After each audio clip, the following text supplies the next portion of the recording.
다 같이 사도신경 하심으로 4월 24일 월요일 에바다 교회 오늘을 여는 말씀 시작하도록 하겠습니다.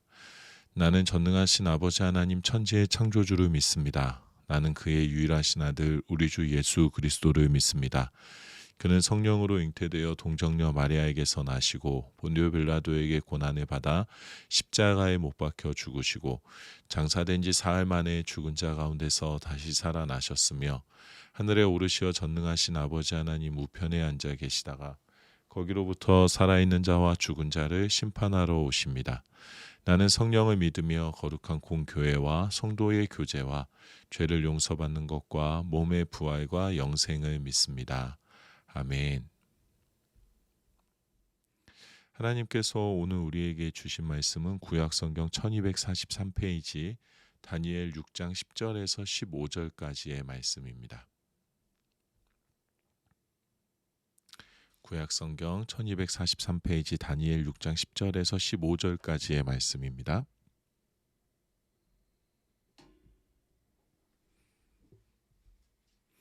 함께 읽겠습니다.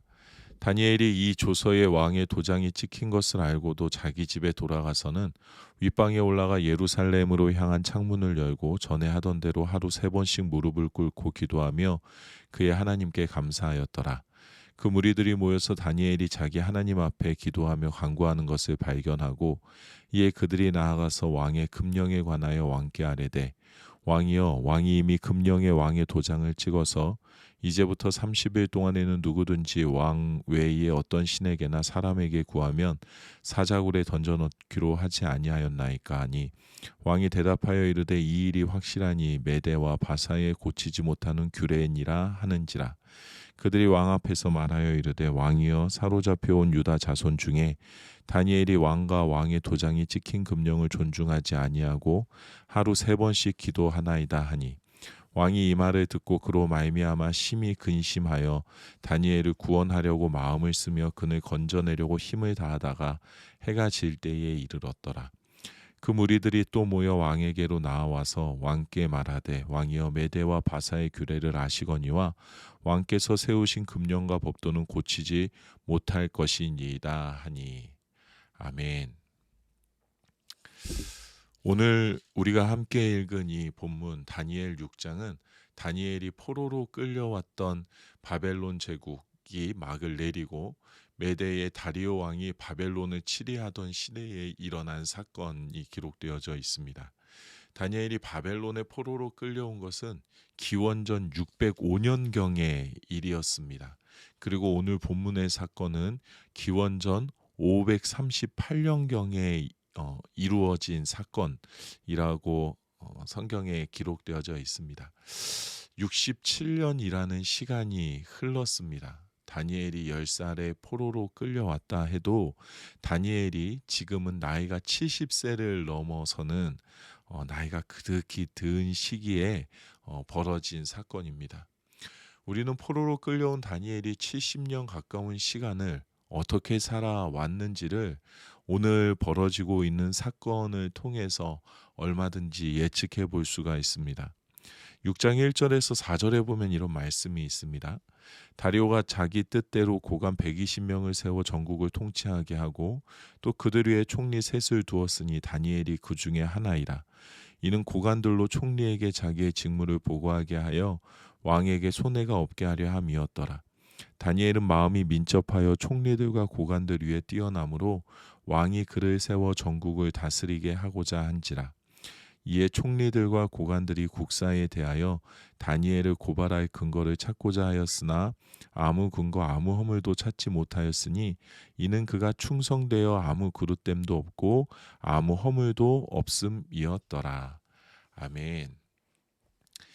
다니엘은 하나님께 은혜를 입었습니다. 바벨론 제국의 통치 아래에서도 하나님께서 허락하신 지혜와 총명 그리고 특별한 영적인 은사를 통해서 왕의 눈에 들었고 나라의 중요한 역할을 감당하는 자리에 있었습니다. 그리고 바벨론의 통치가 끝이 나고 메대의 치리가 시작되었을 때에도 여전히 나라의 중요한 역할을 감당하게 됩니다. 전국을 통치하는 고관 120명을 다스리는 총리 셋 가운데 한 명이 바로 다니엘이었습니다. 그런데 다니엘이 다른 총리들과 고관들보다 더 특별한 능력, 그뿐 아니라 정직한 마음을 갖고 있음으로 통해서 왕이 다니엘을 모든 고관과 총리보다 더 높은 자리에 올려 전국을 다스리는 자리에 이르게 하려고 합니다. 다시 말하면 왕이 아닐 뿐이지 나라의 가장 높은 자리에 다니엘을 세우고자 한 것입니다. 그러자 다른 총리들과 모든 고관들이 다니엘을 시샘하기 시작합니다. 다니엘이 모든 권력을 쥐게 되는 상황을 그냥 눈뜨고 볼 수 없었습니다. 그래서 그들은 다니엘의 흠을 찾아내려고 합니다. 70년이라는 시간 동안 나라의 중요한 일들을 감당하면서 그가 알게 모르게 잘못한 것들, 혹은 자신의 사리 사욕을 채웠던 잘못된 일들을 찾으려고 애를 씁니다. 속된 말로 먼지 털듯이 탈탈 털어 다니엘을 탈탈 털듯이 먼지 털듯 탈탈 다니엘을 털어 보았지만 아무것도 찾아낼 수가 없었습니다. 성경은 그가 충성되어서 아무 그릇됨도 없고 아무 허물도 없음이었더라라고 기록을 하고 있습니다. 다니엘은 하나님 앞에서도 그리고 사람 앞에서도 조금의 거짓도 없는 정말 진실한 사람이었던 겁니다. 아무런 흠을 다니엘에게서 찾을 수 없으니까 다른 총리들과 고관들은 다니엘을 모함하기 위해서 함정을 파기로 합니다. 5절의 말씀입니다. 그들이 이르되 이 다니엘은 그 하나님의 율법에서 근거를 찾지 못하면 그를 고발할 수 없으리라 하고, 그들이 다니엘을 제거하기 위해서 고안해낸 방법은 하나님의 율법에서 근거를 찾는 것이었습니다. 다시 말하면 다니엘은 무슨 일이 있어도 하나님의 율법을 지켜내는 사람이다. 지난 오랜 시간 동안 그를 지켜보았는데 그는 절대로 율법을 범하지 않는다. 그렇기 때문에 그 율법을 이용해서 우리가 다니엘을 제거할 수 있는 방법을 찾아보자라는 것이었습니다. 그리고 왕에게 제안합니다. 앞으로 30일 동안 왕이 아닌 다른 신이나 왕에게 절을 하거나 기도하면 그 사람을 사자굴에 던져 넣는 법을 만들자고 제안합니다. 왕의 입장에서 들어보았을 때는 나쁠 것이 없는 제안이었습니다.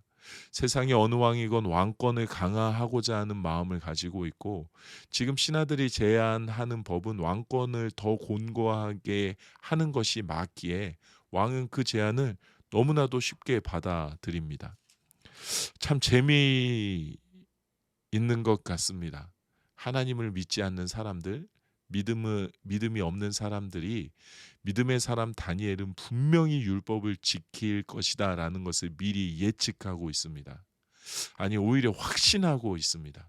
우리가 이렇게 함정을 파면 다니엘은 분명히 사자굴에 던져져서 죽게 될 것이다 라는 확신을 가지고 법을 시행하자고 요청합니다. 그리고 다니엘은 그들의 기대대로, 그들의 확신대로, 그들의 예측대로 그대로 행동합니다. 오늘 우리가 읽은 본문 10절의 말씀입니다. 다니엘이 이 조서에 왕의 도장이 찍힌 것을 알고도 자기 집에 돌아가서는 윗방에 올라가 예루살렘으로 향한 창문을 열고 전에 하던 대로 하루 3번씩 무릎을 꿇고 기도하며 그의 하나님께 감사하였더라. 다니엘은 왕이 내린 명령, 절대로 자신이 빠져나갈 수 없는 법, 이 법은 나를 죽이려고 하는 것이구나 라는 것을 알고 있었습니다. 그럼에도 불구하고 그는 자신의 기도의 자리에 나아가 하나님의 나라가 있는, 하나님의 임재하심이 있는 곳을 향하여 창문을 열고 언제나 늘 하던 대로 정해진 시간에 정해진 방법대로 하나님께 기도합니다. 그리고 지금 나와 함께 하시는 하나님, 지금 나를 돌보시는 하나님께 감사의 기도를 올려드립니다. 목숨이 눈앞에 오가는 상황 가운데에서 하나님 나를 살려주십시오 라고 애타는 기도가 아니라 하나님 앞에 감사하는 기도를 올립니다. 11절에서 15절입니다. 그 무리들이 모여서 다니엘이 지금 하나님 앞에 기도하며 간구하는 것을 발견하고, 이에 그들이 나아가서 왕의 금령에 관하여 왕께 아뢰되 왕이여, 왕이 이미 금령에 왕의 도장을 찍어서 이제부터 30일 동안에는 누구든지 왕 외에 어떤 신에게나 사람에게 구하면 사자굴에 던져 넣기로 하지 아니하였나이까 하니, 왕이 대답하여 이르되 이 일이 확신하니 메대와 바사에 고치지 못하는 규례니라 하는지라. 그들이 왕 앞에서 말하여 이르되 왕이여, 사로잡혀온 유다 자손 중에 다니엘이 왕과 왕의 도장이 찍힌 금령을 존중하지 아니하고 하루 3번씩 기도하나이다 하니, 왕이 이 말을 듣고 그로 말미암아 심히 금심하여 다니엘을 구원하려고 마음을 쓰며 그를 건져내려고 힘을 다하다가 해가 질 때에 이르렀더라. 그 무리들이 또 모여 왕에게로 나와서 왕께 말하되 왕이여, 메대와 바사의 규례를 아시거니와 왕께서 세우신 금령과 법도는 고치지 못할 것이니이다 하니, 함정을 판 사람들의 기대대로, 확신대로 모든 일이 진행되고 있습니다. 왕의 입장에서도 왕권을 더 강화하기 위해 왕이 세운 법령을 왕이 어긴다라는 것은 이치에 어긋나는 일이라는 것을 알고 있었습니다. 다니엘을 특별히 아끼는 마음을 가진 왕이었지만, 다니엘을 이 위기에서 구원할 어떠한 명분도 제시할 수 없는 상황이 지금 왕에게도 펼쳐지고 있습니다. 다니엘은 자그마치 70년이라는 시간 동안 포로로 끌려와 이방 국가의 권력의 중심에서 나라의 대소사를 감당하는 일을 해왔습니다. 다니엘은 모를래야 모를 수가 없었습니다. 사람들이 나를 시기하고 있구나, 사람들이 나를 음해하기 위해 이런 함정을 파놓았구나라는 것을 분명히 알고 있었습니다. 만약에 내 자리가 중요했다면, 내 목숨이 중요했다면 30일만 참으면 되는 것이었습니다. 그런데 다니엘에게는 자신의 자리가, 자신의 목숨이 중요하지 않았습니다. 다니엘은 지금 나를 살게 하신 하나님이 가장 나에게 중요한 분이시라는 고백을 그의 삶의 모습 속에서 드러내 보이고 있습니다. 그게 전부였기에 그는 변함없이 방의 문을 열고 기도합니다. 그런데 함정을 판 사람들도 그것을 알고 있었습니다. 30일이면 충분하다, 더 할 필요도 없다라는 것을 알고 있었던 겁니다. 다니엘은 자신의 자리보다, 자신의 목숨보다 하나님을 더 중요하게 여기는 사람이기에 그는 변함없이 기도할 것이다라는 것을 얼마든지 예측할 수 있었고, 그들의 기대대로 다니엘이 함정에 빠지는 것을 보면서 스스로 자축할 수가 있었습니다. 여러분, 오늘 우리가 이 말씀을 통해서, 다니엘의 모습을 통해서 믿음의 사람, 기도의 사람의 모습이 무엇인지를 바라보게 되는 줄로 믿습니다. 내 삶에 하나님 말고는 아무것도 없다. 나에게는 하나님이 제일 중요하다. 하나님을 빼면 나는 아무것도 아니다. 하나님이 나의 전부이고 나의 모든 것이라는 고백이 내 안에 있어야 하는 것은 너무나도 당연합니다. 그런데 고백이 거기에서, 내 안에서 그치는 것이 아니라 내 안에 있는 나의 고백을 넘어서서 그 어느 누가 보더라도 저 사람의 저 고백은 진짜다, 그는 정말 하나님이 전부인 사람이다, 그의 삶을 보면 알 수 있다라고 인정할 수밖에 없는 삶으로 나아가는 것이 믿음의 사람, 기도의 사람이 살아가야 하는 삶의 길인 줄로 믿습니다. 나의 삶의 길을 어느 누가 보더라도 그는 하나님을 선택하는 길로 갈 것이라고 예측하고, 아니 예측을 넘어서 확신할 수 있는 삶을 살아내야 하는 것이 당연한 나의 모습이 되어야 하는 줄로 믿습니다. 우리가 살아가면서 참 안타까운 것은 어느 누가 보더라도 나의 삶의 모습이 믿음의 사람으로서의 모습으로 예측이 안 될 때가 많이 있습니다. 믿음이 있다 하는데, 하나님을 믿는다는데, 나의 직분이 무엇이라고 하던데 왜 저렇게 말하지? 왜 저렇게 행동하지? 왜 저렇게 결정하고 선택하지? 라는 질문이 던져지는 그러한 상황을, 그러한 모습을 내가 드러낼 때가 참 많이 있습니다. 나의 연약함이, 나의 죄악됨이 드러나는 것이라 생각합니다. 그런데 하나님께서 여전히 연약하고 죄악된 우리들에게 또 말씀을 통해서 알려주십니다. 믿음의 사람답게 살아야 한다. 믿음의 본을 보여주어야 한다라는 것을 알려주십니다. 나만 손해볼 수 없습니다. 나는 그 함정에 빠질 수 없습니다. 라고 생각하며 나를 위한 선택을 매 순간 이어가는 나에게 이 다음에 사자굴이 있다 할지라도 나는 하나님의 사람이기에 하나님의 뜻을 선택하고 하나님의 기쁘신 뜻을 따라가는 삶을 살아야 한다라는 것을 오늘 우리에게 하나님께서 또 말씀해 주고 계십니다. 믿음의 사람은 그렇지, 그렇게 말해야지. 믿음의 사람은 그렇지, 그렇게 행동해야지. 믿음의 사람은 그렇게 결정하고 그렇게 선택해야지. 그것이 믿음의 사람의 모습이지라는 이 말이 우리의 삶에 고스란히 적용되어지기를 원합니다. 다니엘처럼 그는 하나님 없이는 못 사는 사람이야 라는 것을 어느 누가 보더라도 인정할 수밖에 없는 것이 바로 내가 되고 우리가 되기를 소망합니다. 하나님이 나의 전부입니다 라는 이 고백으로 인해서 다니엘처럼 하나님과 사람들 앞에서 정직하고 바른 삶의 길을 걸어가는 우리들이 되기를 소망합니다. 하나님의 사람이라고 고백하는 내가 어느 누구에게라도 너는 참 하나님의 사람이구나라는 인정을 듣게 되기를, 오늘도 그 하나님의 기쁘신 뜻을 위하여서 살아가는 우리들이 되기를 우리 주님의 이름으로 축복합니다. 이 시간에 우리 함께 기도하도록 하겠습니다. 하나님의 사람답게 하나님을 가장 최우선으로 여기고 하나님의 영광만을 위하여 살아가는 삶이 되게 하여 주시옵소서라고 기도하겠습니다. 우리 가정을 위해서는 하나님을 섬기는 가정의 모습, 하나님께서 기뻐하시는 가정의 모습, 하나님께서 함께 하시는 가정의 모습이 무엇인지 주변에 나누어지고 보여줄 수 있는 가정 되게 하여 주시옵소서라고 기도하겠습니다. 우리 교회를 위해서는 복음의 진리만을 붙드는 교회 되게 하여 주시옵소서. 세상의 가치와 세상의 기준과 세상의 흐름에 흔들리지 않고 하나님께서 다스리시는 교회의 모습을 잃지 않게 하여 주시옵소서라고 기도하겠습니다. 이 나라와 세계를 위해서는 스스로 생을 마감하는 일들이 멈추어지게 하여 주시옵소서라고 우리 안타까운 마음을 가지고 함께 기도하면 좋겠습니다.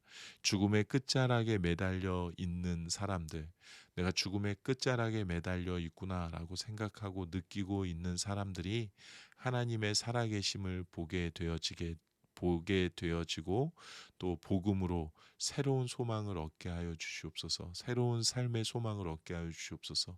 하나님께서 이끌어 가시는 삶을 살아낼 수 있게 하여 주시옵소서. 용기를 더해 주시옵소서라고 우리 안타까운 마음을 가지고 함께 기도하면 좋겠습니다. 오늘 공동체 기도는 우리 천민성 청소년을 위해서 함께 기도하겠습니다. 개인의 기도 제목입니다. 건강하게 해주세요. 가정을 위한 기도 제목입니다. 건강하게 해주세요.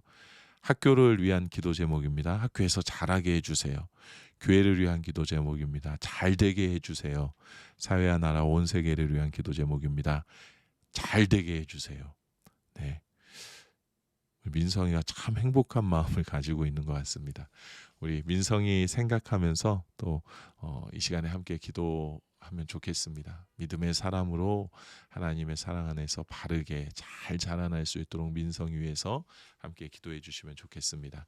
또 오늘 우리 생신 맞으신 김재성 권사님과 현준기 집사님 위해서 우리 함께 기도하겠습니다.